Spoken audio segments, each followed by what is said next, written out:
warahmatullahi wabarakatuh. Saya ucapkan terima kasih kepada Yang Mulia Majelis Hakim, kepada Ibu Jaksa Penuntut Umum dan Bapak Jaksa Umum, pada hadirin yang hadir, yang tertib hari ini, dan juga teman-teman yang udah support ya. Lanjut, oke. Hari ini rasanya sangat amat lega.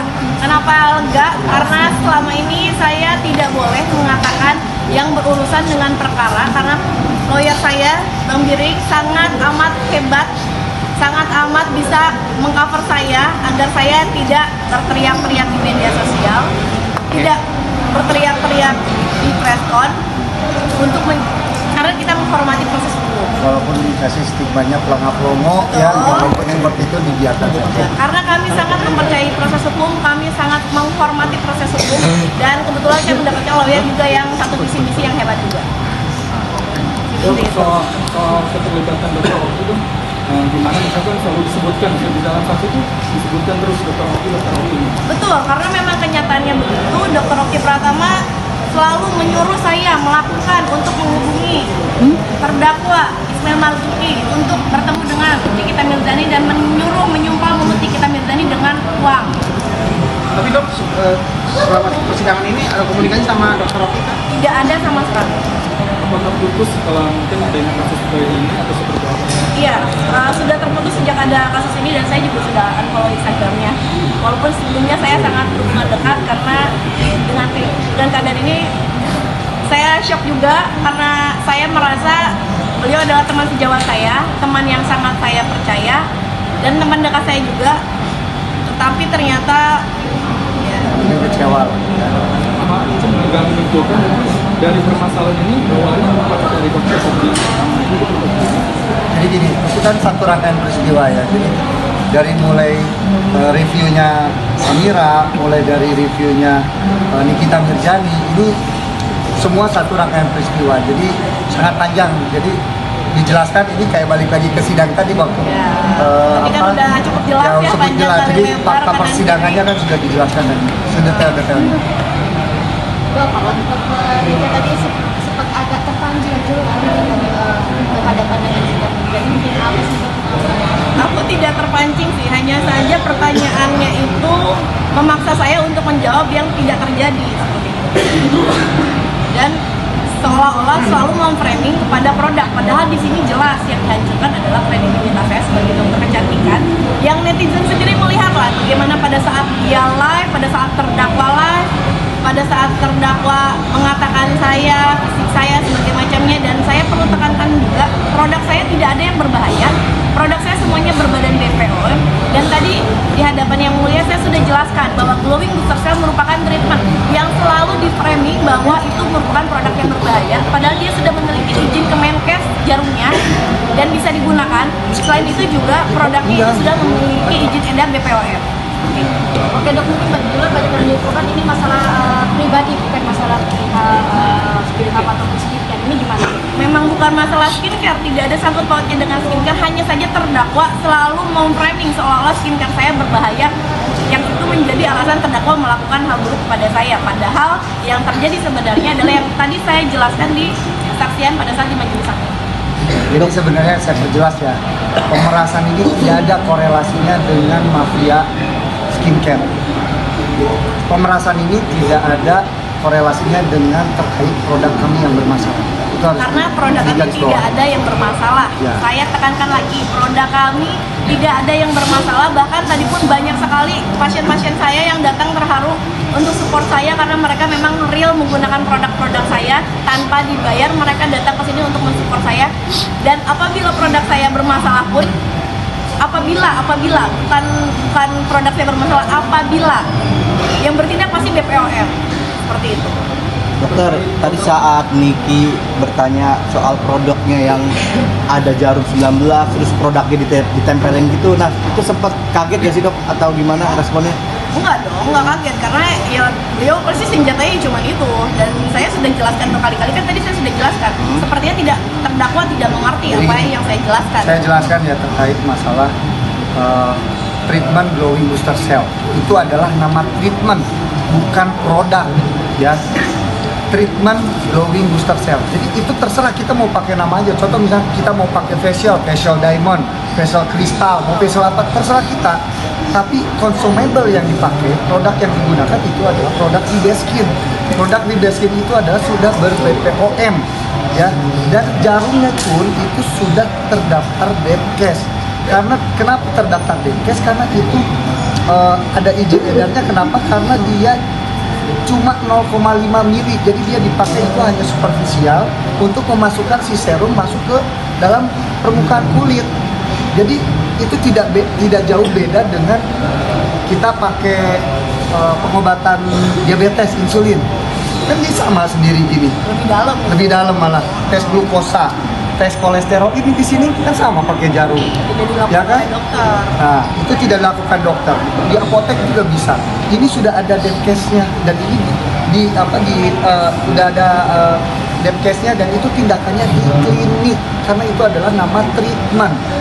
Ya, nama treatment produk. Nama treatment klinik produknya Ribeskin sudah ber-BPOM. Kami sudah cek uji lab sendiri yaitu terkait merkurinya, hidroquinonnya, zat berbahayanya itu tidak ada sama sekali. Tadi di persidangan saya mau menampilkan produk itu tapi tidak diberikan waktu untuk menjelaskan itu. Karena produk itu adalah sebenarnya Ribeskin itu adalah isinya adalah satu box itu 4. Satu box itu isinya 4. Kami jual itu satuan. Karena untuk treatment nggak mungkin saya kasih 4-4-nya langsung dikemukain. Jadi saya jual satu per satu. Makanya dijual satu per satu dan itu treatmentnya di klinik dengan nama glowing booster cell. Jadi tidak ada masalah di sini. Nah ini kebetulan ada bukti-buktinya sedikit ya, saya memberikan review bahwa dan satu lagi produk glowing booster cell itu sudah kami tidak kami tidak produksikan, sudah tidak di stop melakukan treatmentnya itu pada tersebut. bulan Mei. Karena manajemen kami alhamdulillah sangat keren, jadi selalu melakukan review, selalu melakukan meeting bulanan. Apabila ada treatment yang kurang maksimal, maka akan kita ganti dengan treatment yang lainnya. Ini pakai voucher ya, ini pakai voucher. Ini hasil labnya, Maksudnya peminatnya. hasil labnya semua ada di sini. Hasil labnya semua ada di ini. Saya cek. Pokoknya hasil labnya ada semua di sini. Pembeliannya pun ada. Nah, ini NA-nya, ya. Nah, ini NA-nya. Ini hasil labnya. Nih, Tidak untuk mengandung merkuri. hidroquinon, logam ya, merkuri sorry. Ini tidak ada.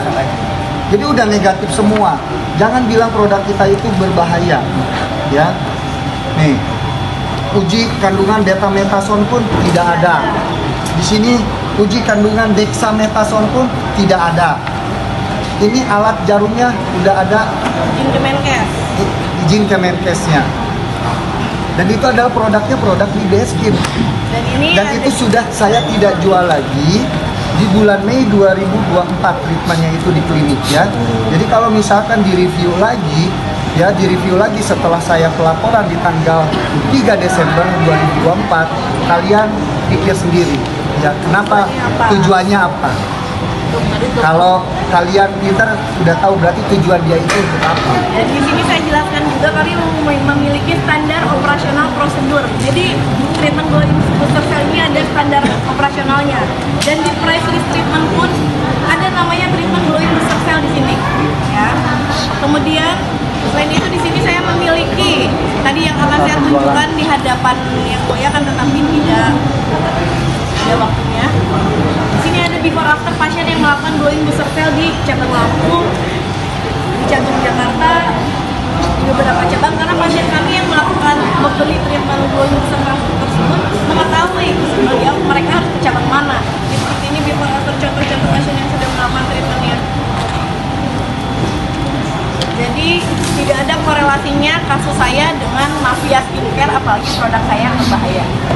Oke, berarti Tapi kalau misalkan masih mereview sedangkan produk kami ini sudah tidak ada lagi treatmentnya di klinik ya, sudah tidak ada lagi treatmentnya di klinik, ya berarti tujuannya apa? Jadi tujuannya apa? Jadi itu kalian pikir sendiri lah. Jadi secara tidak langsung mungkin dokter ini kita memang cuman hanya Saya tidak menghubungi enggak, maksudnya menceritakan saya disuruh oleh Dr. Oki Pratama menghubungi terdakwa langsung untuk bersilaturahmi dengan Nikita Mirzani. Sekarang saya boleh ngomong kan Bang? Aman kan Bang? aja dokter. Saya nggak boleh bahas. Ini dibatasin mulu ini sama ini.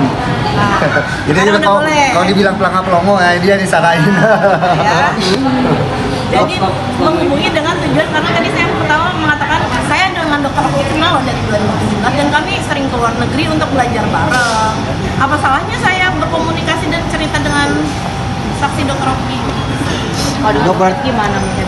Oh, kamu Nah, jelaskan kalau tentang untuk kalau misalkan untuk Samira ini, dia pertama nih dia mereview ya kan tanggal 9, tanggal 11, terus suruh kita meminta maaf pun template-nya dari dia. Berikan format, dia tidak setuju, dibalikin lagi. Setelah setuju, oke, kita posting. Ya bukan karena kita takut terkait produk, ya bukan karena kita takut terkait produk, tapi takut penggiringan opini masyarakat. Karena waktu itu bener-bener lagi santer banget. Jadi saya tuh nggak pernah mau ribut sama orang. Jadi saya lebih baik ya udah saya mengalah aja gitu. Nah terkait produk saya perlu jelaskan juga ya, anti aging. Ini si Samira ini dia hanya bisa menggiring opini saja terhadap publik, tapi tidak bisa membuktikan bahwa produk kita mana yang bermasalah atau tidak. Overclaim menurut dia, bukan menurut BPOM. Kalau saya produknya overclaim sudah dipampang nama Javicia di BPOM. Tidak ada produk yang overclaim karena saya tidak pernah mencantumkan presentasi di dalam packaging. Ya, dia bilang retinol anti aging ini retinolnya rendah, bla bla bla. Kalau kita kemarin saya batasin, Pak, boleh nih ya saya cerita ya. Nah, saya cerita bilang katanya retinolnya itu rendah, tidak sesuai jurnal, tidak akan memberikan efek. Itu bukan paket retinol, itu paket anti aging. Dia ada kandungan azerolainnya, dia ada kandungan tranexamic acidnya. Jadi sangat nggak bijak kalau satu orang mereview produk dengan mengambil cuma satu ingredients. Itu nggak bijak. Ya kamu harus kalau mau cek semua lah ingredientsnya. Jangan cuma ngambil satu ingredients. Itu nggak bijak.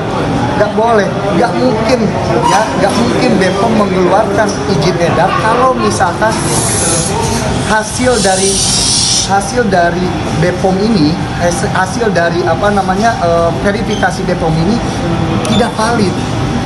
Kita harus percaya kepada siapa lagi?